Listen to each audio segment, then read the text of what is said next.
नमस्कार। UP forest guard 2026 की भर्ती का नोटिफिकेशन आ चुका है।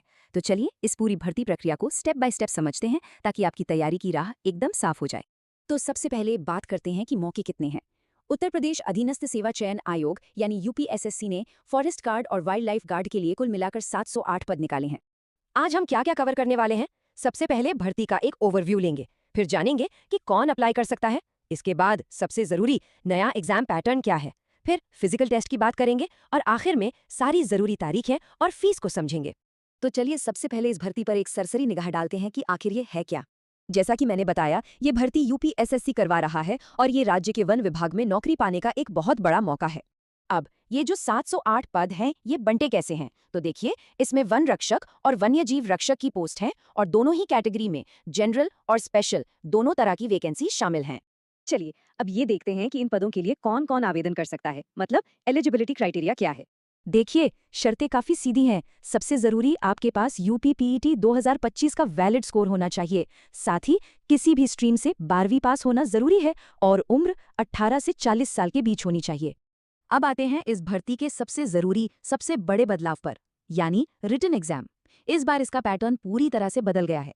तो सवाल ये उठता है कि इस बार वो कौन सा एक फैक्टर है जो सिलेक्शन में सबसे बड़ा रोल प्ले करेगा, और वो फैक्टर है सिलेबस।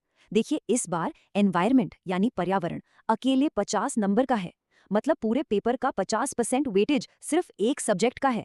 तो ये इस बार का असली गेम चेंजर है। तो पूरा एग्जाम कैसा दिखेगा? 100 सवाल होंगे, 100 नंबर के, और टाइम मिलेगा 2 घंटे। लेकिन हाँ, एक बात का ध्यान रखना है कि हर गलत जवाब पर 1/4 नंबर की नेगेटिव मार्किंग भी होगी। अच्छा, सिर्फ रिटन एग्जाम से ही बात नहीं बनेगी। इसके बाद आपको कुछ फिजिकल स्टैंडर्ड्स भी पूरे करने होंगे और एक एंड्योरेंस टेस्ट भी पास करना होगा। यहाँ आप मेल और फीमेल कैंडिडेट्स के लिए हाइट, चेस्ट और वजन की जरूरतें देख सकते हैं। अच्छी बात यह है कि एसटी कैंडिडेट्स के लिए हाइट में कुछ छूट भी दी गई है। पुरुषों के लिए एंड्योरेंस टेस्ट एक असली चुनौती है।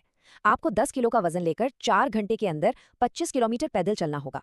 ये आपके स्टेमिना का असली टेस्ट है। वहीं महिला उम्मीदवारों को 4 घंटे में 14 किलोमीटर की दूरी तय करनी है। लेकिन उनके लिए अच्छी बात यह है कि उन्हें कोई वजन लेकर नहीं चलना होगा। चलिए अब आखिर में सबसे प्रैक्टिकल बात कर लेते हैं, यानी जरूरी तारीखें और एप्लीकेशन फीस, ताकि कोई भी डेडलाइन मिस ना हो। एप्लीकेशन फीस की बात करें तो शुरुआत में शॉर्टलिस्टिंग के लिए सिर्फ 25 रुपए देने होंगे। जो मेन एग्जाम की फीस है वो शॉर्टलिस्ट होने के बाद देनी होंगी। ये तारीखें जरूर नोट कर लीजिए। एप्लीकेशंस 13 जून से शुरू होंगी और 20 जुलाई लास्ट डेट है। और अगर फॉर्म में कोई गलती हो जाती है तो उसे ठीक करने के लिए 27 जुलाई तक का समय मिलेगा। तो सबसे बड़ा सवाल, पीईटी 2025 में सेफ स्कोर क्या रहेगा? देखिए, पिछले ट्रेंड्स को अगर देखें तो 55 या उससे ज्यादा का स्कोर आपको मेन एग्जाम के लिए शॉर्टलिस्ट करवा सकता है। अब सवाल यह है कि इस नए पैटर्न को देखते हुए आपकी तैयारी की रणनीति क्या होगी।